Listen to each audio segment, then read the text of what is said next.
Mambo vipi Sheikh? Poa ndugu mwandishi. Umesikia alichoongea Karim Mwimanda? Naam. Bila shaka nafikiri tumesikia.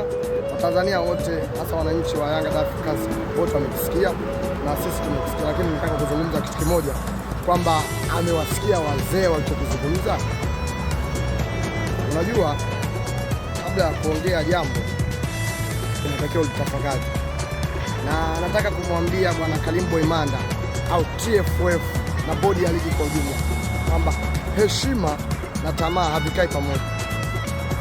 Heshima na tamaa havikai pamoja. Sasa sisi kama wananchi wa Yanga Africans nasema hivi, hatuchezi na yoyote atakayesubutu kumpatia Simba pointi moja na mimi pointi moja, kitaeleweka. Walituambia kama hatuwezi kucheza mpira tukacheze sinema zetu. Sasa nafikiri sisi tunacheza sinema zetu.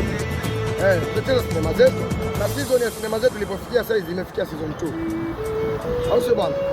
Sisi tumefuata maagizo yao kama walivyosema kwamba mpira umetushinda tukacheze sinema zetu. Mpaka sasa sisi tunacheza sinema zetu na mpaka sasa hivi sinema ilipofikia ni season 2. Kwa hiyo mambo mengine sisi hatuyajui. Dabi sisi hatujui. Na ndio maana wazee jana wamezungumza, Azam wafute matangazo ya Yanga kucheza. Au sio?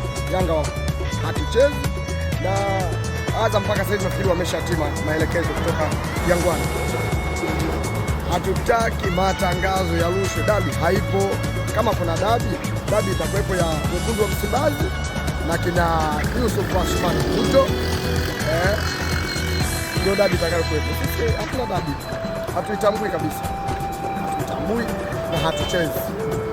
Sisi tunaendelea na mipango yetu mikakati ya kuendelea kucheza sinema zetu bwana. Hatuwezi kuendelea na mipango mikakati ya kucheza mpira wakati umetushinda.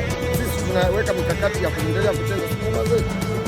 Kwa hiyo mimi yangu ni hayo, ila anamwambia bwana Karim Mwimanda asizungumza akalisahau. Yeye ni kijana mdogo na hatoshi hata kwenye viganja vya watu. Wazee wamezungumza, wamemaliza, na wazee ndio wenye nchi hii.